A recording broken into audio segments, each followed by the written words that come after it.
Hello, I'm Mr. Penovich. This is going to be your first installment of summer work for the honors physics class. And I have a particular theme that I'm going to be doing a series of videos on that we'll see how many videos they end up taking. By the way, if you see me turn around and press that little pink thing up there, that's my timer. My goal is to not exceed 15 to 20 minutes on any given video, so I do try and monitor myself.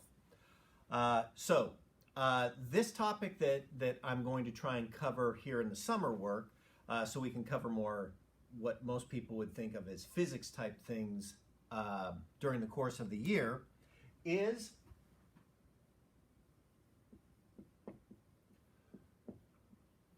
what is called metrology. And the official short definition of metrology is the scientific study of measurement.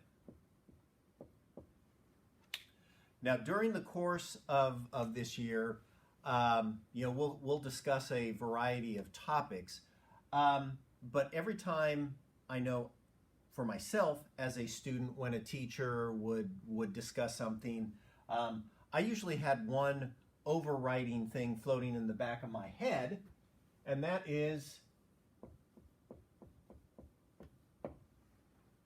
why the hell are we studying this in the first place? What makes it so important? So I'm going to try and give you a little bit of background in this first video about, well, what's the big deal about metrology? Because the truth is that most of us don't, really worry about it. And I'm not sure, even though many people would say, I've heard of things that you're going to talk about, I don't know if they really understand why is it necessary. So a big part of today's, we'll call it a lecture, is why are we worrying about this in the first place? And I have two big reasons why it is that we need to deal with it. And the first one is the difference between these two terms.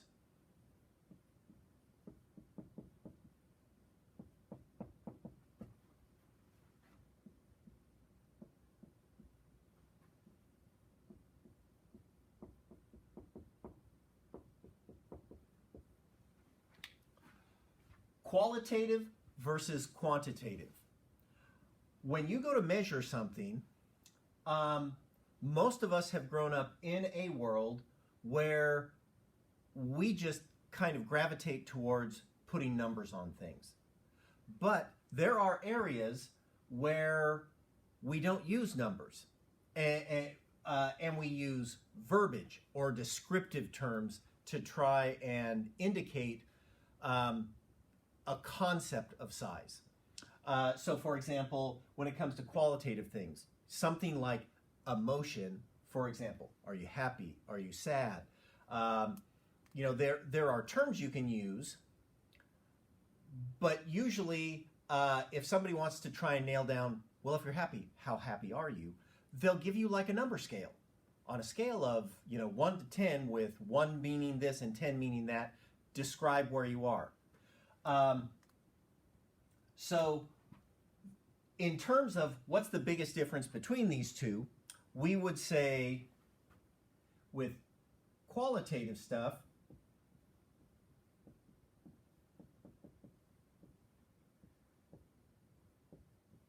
it is description based. You are using verbiage to try and convey to somebody some kind of concept in size. Whereas with quantitative approaches,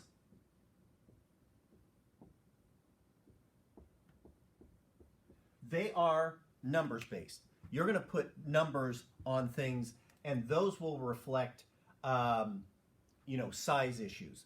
Now, in a simplistic way, when we say, well, which one's better, especially in the physical sciences, we definitely gravitate towards this. We are measuring things all the time. And one of the reasons why this would be preferred in the field of science is that this would be looked upon as being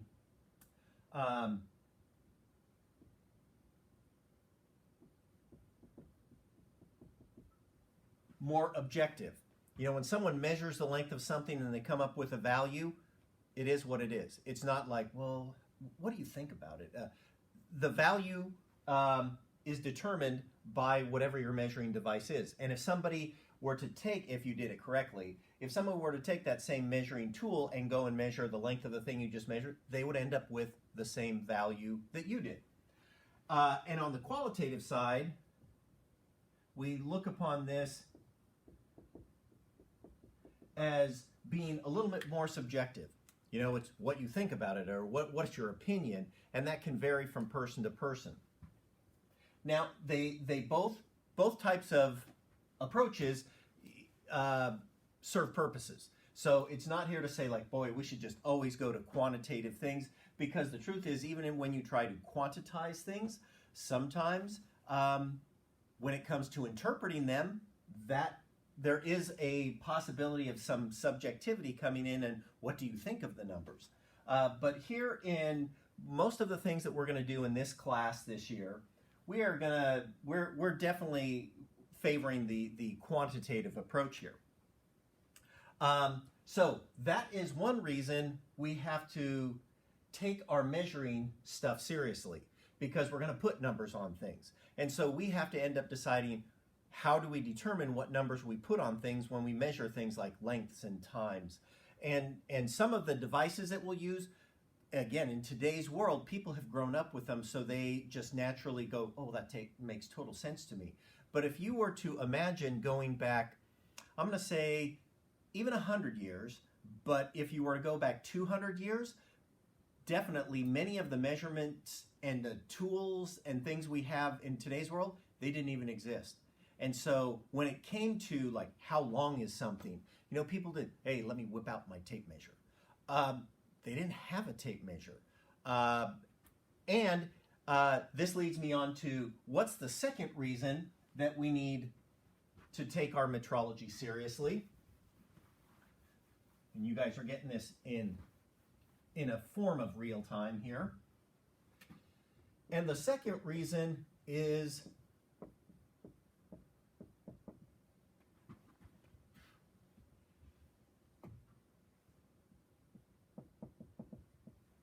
globalization. In the past century, the world has become a much smaller place. And even if you went back, you know, a couple hundred years, the people who were toying around in the field that today we call science, they were kind of spread around, but they did communicate with each other. And as time passed, the ability to communicate with other people became easier and easier. And so when these science people were doing their experiments, one of the things that people started to realize is, we need to be speaking kind of a common measurement language. And so historically speaking,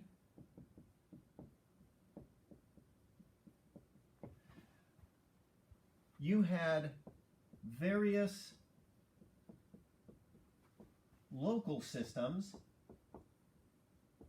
and as long as you stayed within your locality, that was no big deal.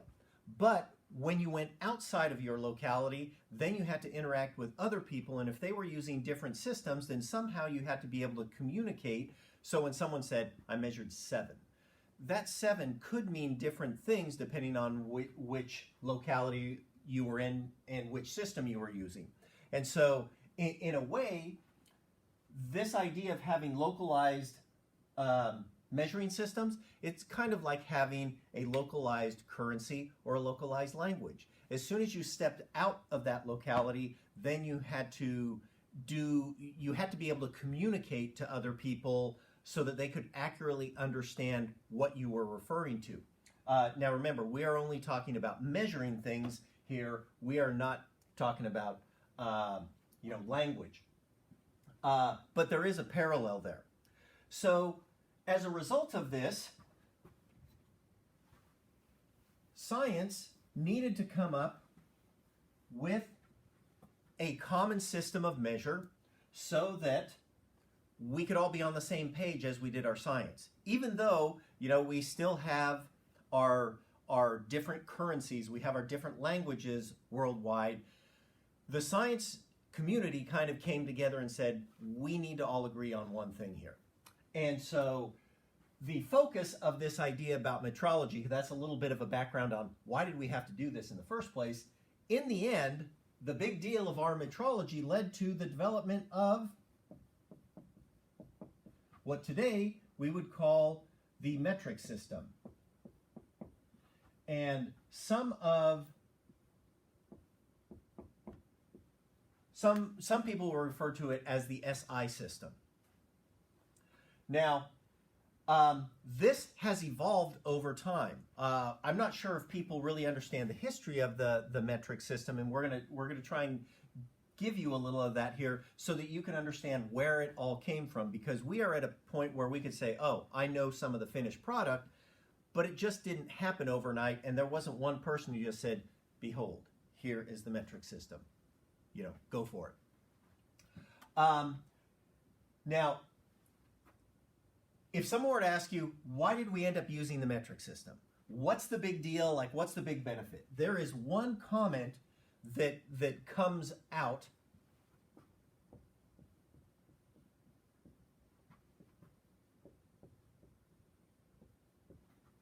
And that is, it is based on the number 10. And that means it would be referred to as a decimal system. Now the reason, and we'll see this, again down the road when we talk about unit conversion, there are two things we could point to as to why is a decimal system kind of a positive thing. First, it mimics the way we have developed math. Our math system is a decimal system because when you look at place values, in a given place value, you go 1 through 9, and when you hit the number 10, what that means is you move over a place value, and I guess instead of putting a 1 there, we should put 0 to 9.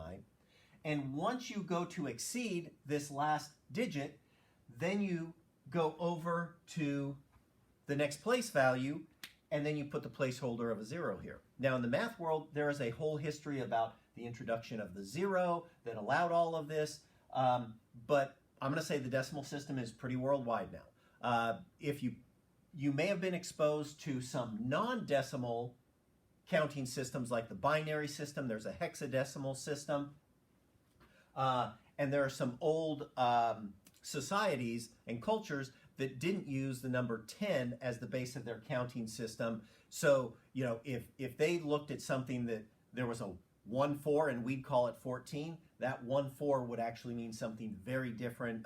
It would be a different value in their culture. Now, as time has passed, everybody's agreed. We use the decimal system here for our math. And this idea, there was actually a person who kind of proposed this. So we could say that he could be one of the original idealists of the metric system, but he didn't necessarily create the metric system. Gabriel Mouton. And he was a church vicar in France, and he is one of the first people who is given credit for proposing a measuring system that would be based on the number 10. Because at that time, and he lived around, I think, what time did we have this? I think he was in the 1690s, so I'm going to generally call it the 1600s. So were there measuring systems around then? Sure. But I don't think all of them were decimal versions. They were kind of like our present version, like of inches and feet. You get to 12 and then you go to 1 foot. And when you get to masses, you would go 16 ounces and then you go to 1 pound.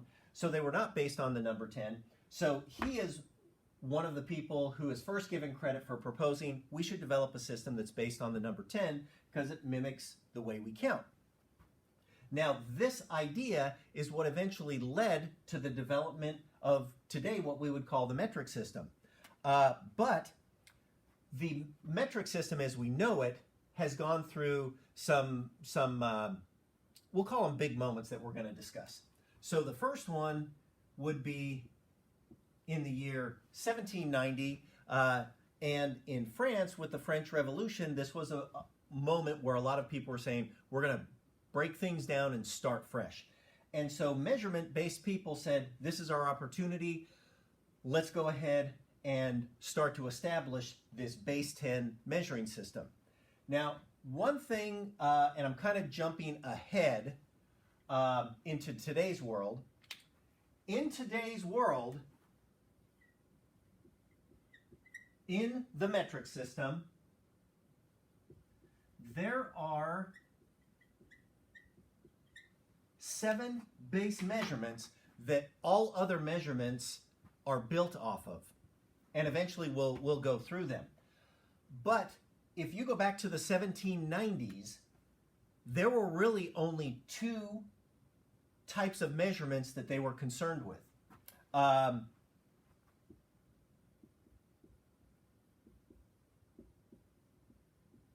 Length and mass. Because the other base measurements, they weren't even aware of. For example, one of the base measurements had to do with electricity. They really didn't have a good grasp of everything electrical. You know, they were starting to play with it, but they didn't have everything kind of dialed in yet, so they didn't have a base measurement really that they were ready to deal with. But they did want to tackle length and mass. And so in the process of doing this, they established the meter as the base length unit and the kilogram as the basic mass unit for this decimal based system. Now, not much really happened with this for almost 100 years, because after they had this kind of conference and they said, okay, we're going to set this thing up, one of the things that they had to do was they had to define what is 1 meter and 1 kilogram. And that particular thing is called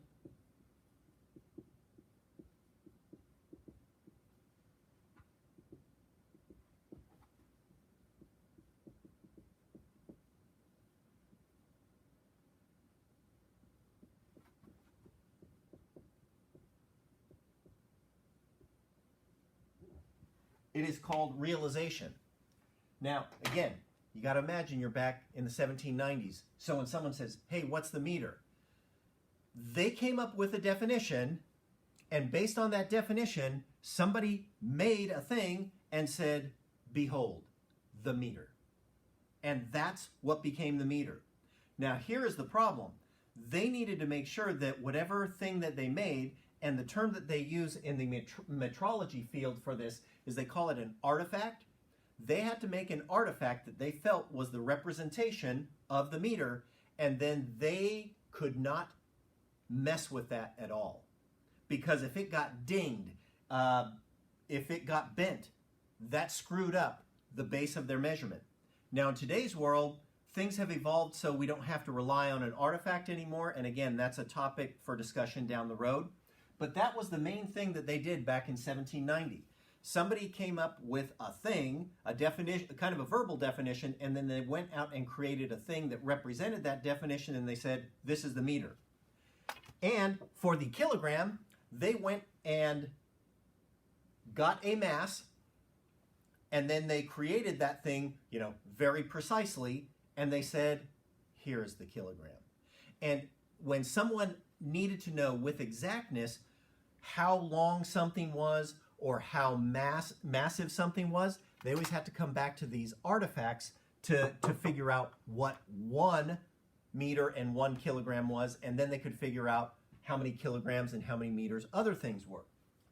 Okay, so back in 1790, this is kind of the genesis where countries started to say, okay, we're all in agreement. This is what we're going to use. Okay, I'm getting to the end of my 20 minutes, so I'm going to I'm going to try and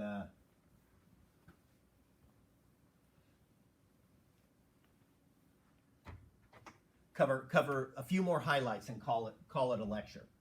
The next big moment was in 1875 when they had a big meeting among these metrology people, and they signed what they called the Treaty of the Meter. Now, in the Treaty of the Meter, they refined their mass and their length measurement. And again, that is all that they discussed here. But they ended up making some artifacts that were much more durable than previously. So at this Treaty of the Meter, when they came out of this, they made what we would call the official meter bar, and they made a more, I'm going to say, durable kilogram mass. But again, they were still artifacts. So anytime anybody had to kind of figure out, well, how does this compare to an official meter? They had to go back to the official meter bar and the official artifact for the 1 kilogram mass, which was called the IPK, which stood for the International Prototype Kilogram, and they kept the official one in France, and then all of the countries that signed the Treaty of the Meter, they were given one to take back to their country so that when people needed to know the official kilogram, they didn't have to go back to France all the time. And for length, they literally made a bar that would, you could say it's the equivalent of a meter stick, but the idea is that they made it out of metal and they gave it a shape where they knew at an exact temperature that was officially 1 meter. But again, that's all they messed with. So this is kind of the genesis of what eventually became our metric system. Now here, I'm going to give you some international terminologies.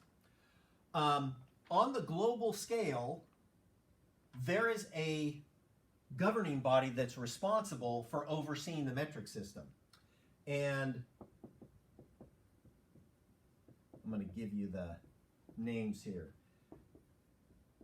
It is the International Bureau of Weights and Measure.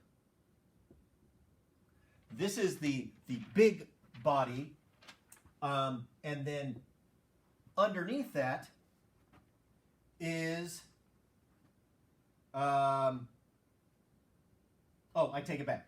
That is the governing body of the oh, now I'm messing up on this, I think. General Conference. Yeah, this is the bureau that oversees the metric system globally, and they are actually underneath a thing called the General Conference on Weight and Measures. And so these guys oversee the realization of all of the metric system base measurements. Here in the United States,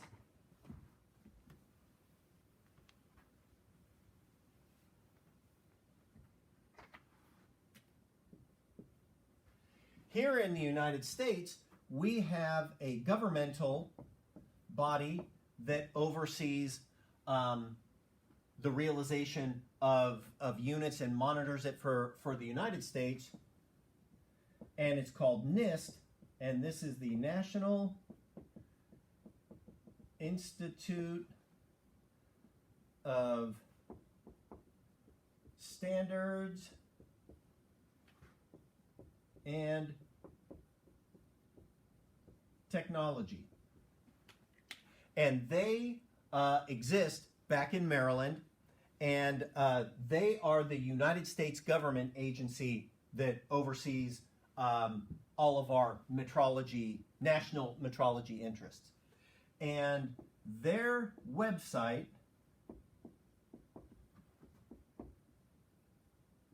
They actually have a website, and on there you could navigate through their menus. I'm trying to think where it was. Oh, yeah. If you go to their homepage and you go to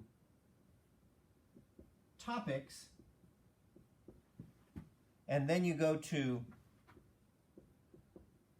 metrology, you will find all kinds of links that you can learn all about, you know, what they do and the metric system and the history. From a historical perspective, I find it pretty interesting, because we live in a world today where we just have tools where we can measure stuff super easily, and a lot of that has been built off of what these people have done kind of behind the scenes to establish, for example, if somebody comes up with a new device to measure, you know, like length, somewhere along the lines, they would use the definition that NIST came up with to verify that their measurements were correct, or they would have to send maybe a prototype of their device to NIST, and they would test it to make sure that it was measuring things properly according to the definitions we have for our different lengths of measure. Okay, so I think that is our. Oh, I have one last thing, and then I'll quit here. There is one term that I learned in researching all of this. In our country, not the greatest at following the metric system, at least as a society, but there is a term as a nation tries to adopt the metric system. They refer to that as metrication. And it's not necessarily from one day to the next, all of a sudden everything's in metric. It can happen little by little. Is there more metric stuff around us today? There is. The next time you go to the grocery store, if you look at any packaging, you will see what we would call our traditional English units, but you would also see metric units on there as well. And legally speaking, our country is based on the metric system in terms of how it defines different units of measure, so that even when you say, well, something is 1 pound, so that's 16 ounces, all of the background that ends up leading you to saying that is 16 ounces is actually done in the metric system. But the final answer is just displayed in English units because that's what we're comfortable with, so that's what people continue to do. But a lot of our machinery behind the scenes, when it is being verified that it's reading things properly, it is actually verified in metric units to make sure that it's measuring it properly, and then it just displays answers in English units because that's what people tend to be comfortable here. So maybe one day it will change. I don't know. Okay, so here is your introduction to the metric system, and what we're going to be doing in subsequent videos is talking about items related to the metric system involving measurement, and then unit conversions is going to end up being the big deal. So this was your first dose, and I went over time because I'm almost at 30 minutes. We'll see if I can do a better job on the next one. Okay, thanks.